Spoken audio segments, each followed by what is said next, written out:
c'est 10 livres qui me portent depuis longtemps, c'est-à-dire ces 10 livres que je préfère dans ma bibliothèque. C'est 10 livres que je suis capable de relire, et oui, je suis capable de les relire, elle fait ça, elle. C'est 10 livres qui pour moi sont bons, voire excellents, qui méritent d'être partagés, et que j'aime beaucoup, avec beaucoup de beaucoup. Donc voilà, ces 10 livres, je les ai choisis là, il n'y a pas longtemps, et du coup, c'est en fonction de mon humeur, de ce que j'aime lire en ce moment et de tout ça. Ça va sûrement changer dans les mois à venir, dans les années à venir, en fonction de mes lectures, en fonction de ce que je rencontre, en fonction de ce que vous me proposez comme lecture. Et voilà, ça va sûrement évoluer, donc ne prenez pas tout au pied de la lettre. Dites-moi vous par contre, quels sont les livres que vous adorez, ce que vous avez lu petite ou il n'y a pas si longtemps, ou petit, pardon, on n'est pas que des filles quand même. Donc, ces livres que vous avez adorés, dites-moi en commentaire parce que peut-être qu'ils m'intéresseront et que j'irai voir et que je vous dirai on change tout de la liste. Mais en tout cas, aujourd'hui je vous fais ma liste et dites-moi ce que vous en pensez. Allez, on commence. Ah oui, j'ai oublié de vous dire. Je vous donne 10 livres, mais ça va pas du numéro 1 au numéro 10, c'est-à-dire que j'ai pas fait un classement. Je vous donne 10 livres, voilà. C'est pas, il y a pas, enfin si, il y a mon préféré, je vous dirai lequel c'est. Mais les autres, je les mets au même niveau, c'est-à-dire que c'est le groupe des 10. Comme le club des 5, mais le groupe des 10. Donc je vous présente le groupe des 10 livres. Mon préféré des préférés, c'est Les Malheurs de Sophie. Alors, vous voyez à sa couverture et à l'édition, il est pratiquement neuf. Il est pratiquement neuf parce que c'est l'un des premiers livres que j'ai eu étant petite et que j'ai dévoré étant petite. Et c'est un livre que j'ai prêté. Un joli livre de la collection. Alors c'était, je dis pas de bêtises,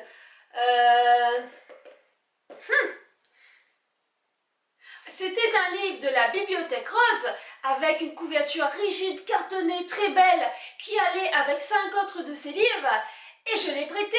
Et vous savez quoi? Il n'est jamais revenu. Toi, la personne qui a mon livre de la comtesse de Ségur, Les Malheurs de Sophie, hein, ce beau livre-là que je te prêtais, je ne te dirai pas ce que je pense. Bon, en tout cas, j'adore, je sais pas combien de fois je l'ai lu.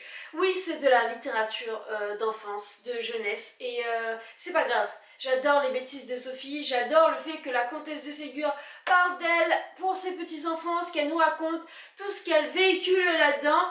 Et voilà, enfin, lisez ça, la comtesse de Ségur, Les Malheurs de Sophie. Numéro 2, et je pouvais pas ne pas le mettre, Harry Potter. Et je mets Harry Potter à l'école des sorciers. Pourquoi je mets Harry Potter à l'école des sorciers?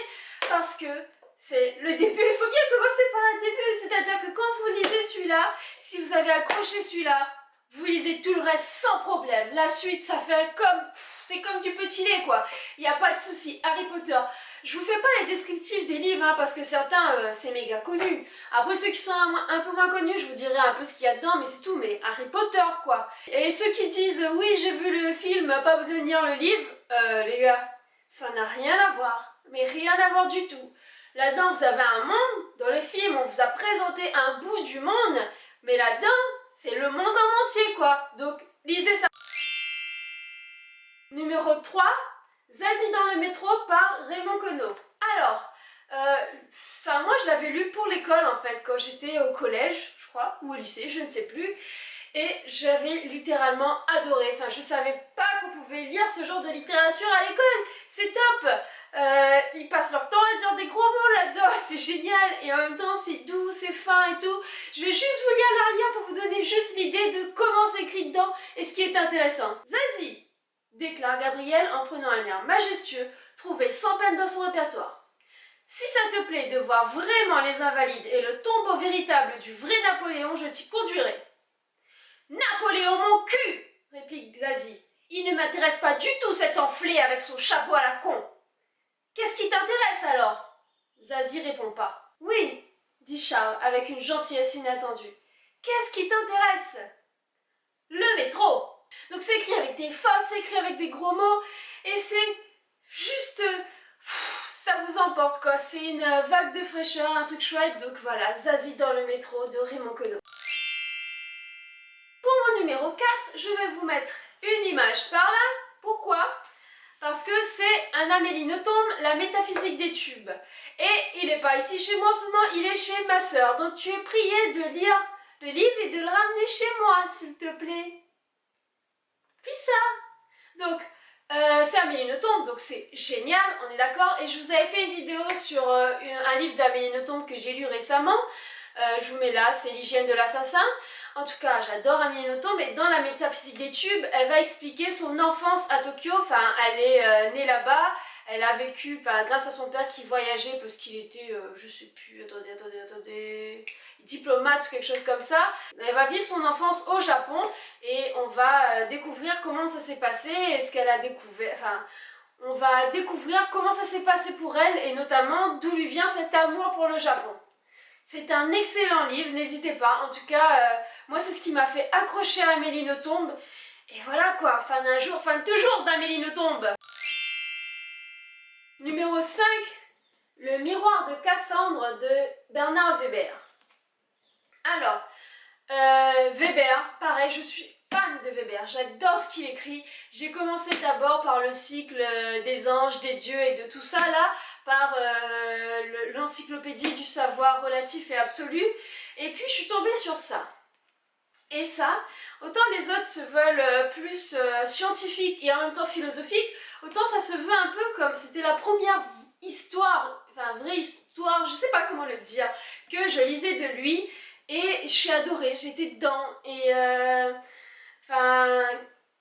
ça reprend en fait une partie de la mythologie du miroir de Cassandre, donc qui permettrait de voir le futur et d'anticiper.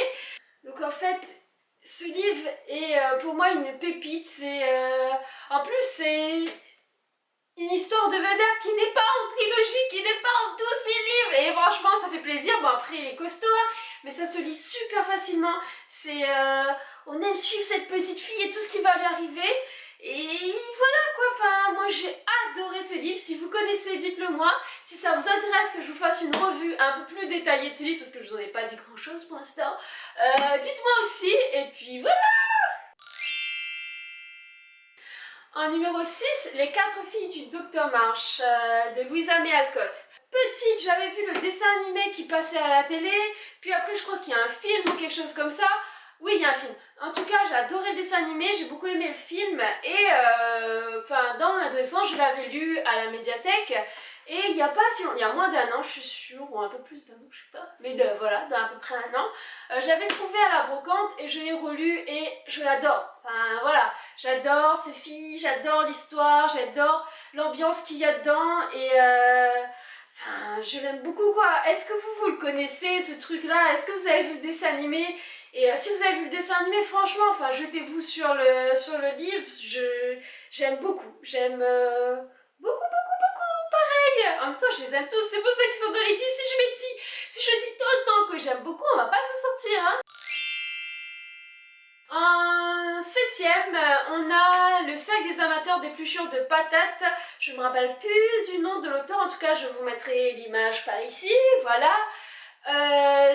Il est pas là, enfin je l'ai mais il est pas là parce que je l'ai prêté à une collègue qui, je sais pas si elle a déjà lu, sinon il faudrait le ramener. Hein.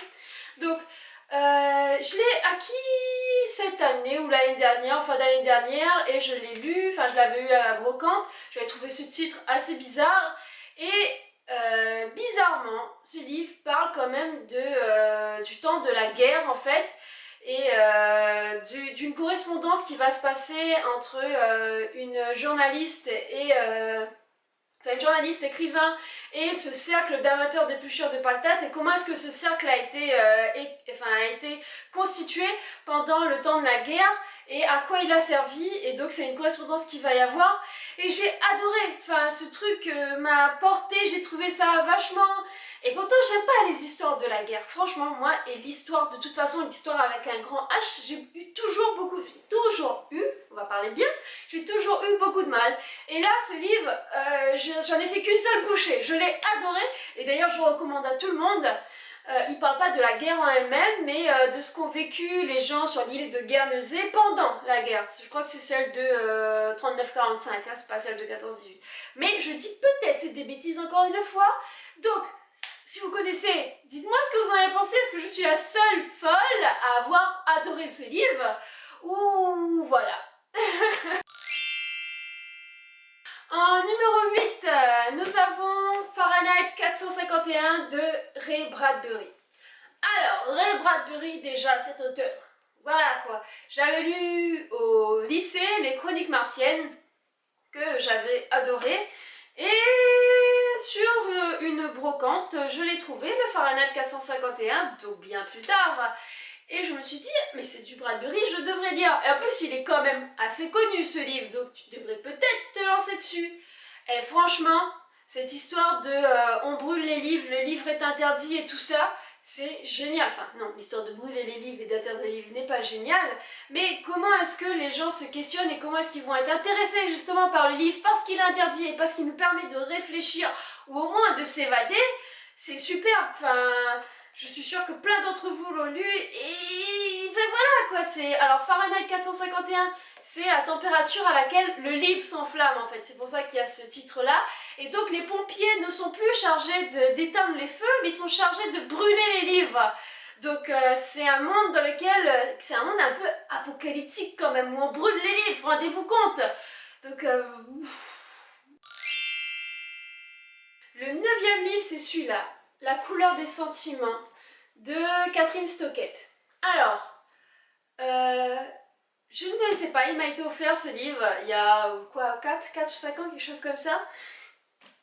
Et pareil, moi qui n'aime pas l'histoire avec un grand H, j'avais du mal. En fait, c'est sur un peu la ségrégation, le fait que y ait plus la traite des noirs, mais soit presque quoi. C'est-à-dire que les noirs travaillent chez les blancs, ils sont au-dessous des blancs. Et notamment, il y a une histoire de toilettes, c'est-à-dire qu'il faut qu'il y ait des toilettes pour ces domestiques et que les blancs ne devraient pas poser leurs fesses sur les toilettes des noirs. Bon, c'est en gros, hein, c'est une histoire un peu caricaturale de ce qui se passe là-dedans. La couleur des sentiments, c'est comment ces femmes qui travaillent chez des blancs sont traitées, et notamment certaines sont bien traitées, ont une place et sont considérées comme des égaux à qui juste on fournit un travail, et d'autres sont traitées clairement comme des esclaves à qui il ne doit pas avoir de parole d'intérêt, et même elles ne doivent pas émettre de jugement ni dire ce qu'elles pensent. Et on va voir un peu ce que vont vivre ces femmes essentiellement. Bon, il y a des hommes bien sûr dedans, mais comment est-ce que ça va se passer? En tout cas, je l'ai dévoré et je l'adore ce livre, c'est-à-dire que ça se lit facilement, l'histoire est... Enfin, il y a de l'humour dans l'histoire, il y a du rebondissement, il y a des trucs un peu plus durs aussi, et vous savez quoi? Il y a un film, et je vous recommande de vous regarder ce film-là. C'est rare les moments où je trouve que le film sert le livre, et franchement pour de vrai, où on n'a pas l'impression d'avoir oublié la moitié du livre dedans, et là, le film sert vraiment ce livre, il le rejoint bien, il l'image bien, et j'ai adoré les deux, tout autant, le film et le livre, donc n'hésitez pas, franchement, lisez le livre, mais si vous avez vraiment la flemme, mais vraiment la flemme, regardez le film, il est top. Je sais pas qui a fait le film, hein, mais il est assez récent, vous inquiétez pas. Et le dernier de ce groupe de 10 livres, je vais vous le mettre là aussi. Pourquoi donc? Ben parce que je l'ai encore prêté celui-là. Et à qui donc? Eh ben je sais pas. Je sais que je l'ai prêté dans un espace familial, il me semble, mais il n'est jamais revenu. Donc on va le mettre là. Donc c'est Le magasin des suicides de Jean Telet. Jean Telet, cet auteur, c'est bizarre. J'adore et je déteste. Je vous explique pourquoi. J'aime beaucoup ces livres, et notamment j'avais commencé par Le magasin des suicides que j'avais commandé, je sais plus pourquoi, parce qu'il me restait un peu d'argent je crois sur une commande, et donc j'ai racheté Le magasin des suicides parce que ça avait l'air sympa. Je l'ai lu et j'ai adoré cette espèce d'univers un peu loufoque, sadomaso, enfin pas sadomaso sexuel, mais un peu... c'est-à-dire que c'est des gens, enfin c'est une famille qui tient le magasin des suicides, donc les gens vont venir parce qu'ils veulent se suicider, et la famille va les conseiller au mieux pour trouver les meilleures méthodes pour se suicider, pour avoir la fin qu'ils désirent. Donc j'ai un peu craché, je suis désolée. Donc comment est-ce qu'ils veulent se suicider au mieux? Et ils ont un fils qui lui par contre amène un peu un souffle de vie, et donc ils sont un peu atterrés par ce fils qui va apporter quelque chose de très vivifiant, ou au moins d'un espoir à leurs clients ou bien aux gens qui sont aux alentours. Et tout ça se retourne dans le livre, ça part en cacahuète totale. Et c'est ça en fait, et c'est Jean Telet. Et donc j'ai commencé par ce livre-là, pour l'histoire, et je suis allée vers d'autres livres de Jean Telet. Et chaque fois ces histoires, déjà souvent sont inspirées du réel, voire même très réel, parfois pas. Et il écrit de manière géniale, il amène des histoires géniales et en même temps des fois, je trouve ça dur, des fois ça me reste là, j'ai du mal à les digérer en fait, j'ai du mal à donc Jean Telet, essayez Jean Telet, notamment le magasin du suicide, il est top. Après il y en a d'autres, mangez-les si vous voulez. J'ai eu un peu de mal quand j'ai fini le livre, mais sinon en tout cas dans mon groupe des 10 il y a le magasin des suicides parce que ce livre, ce roman est top.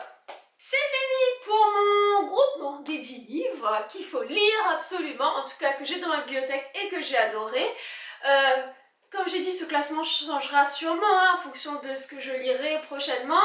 Vous, qu'est-ce qu'il y a dans votre top? Dites-moi s'il y a des romans que j'ai totalement oubliés, des romans que je devrais lire parce que sinon je vais... Voilà, dites-moi, vous, quels sont ces romans qui vous ont construit en tant que lecteur, qui vous ont fait presque grandir, quoi, parce qu'ils nous font grandir un peu ces livres. Dites-les-moi en commentaire, et puis n'hésitez pas, pouce, abonnez-vous si ce n'est pas déjà fait, et puis ciao, bye les amis!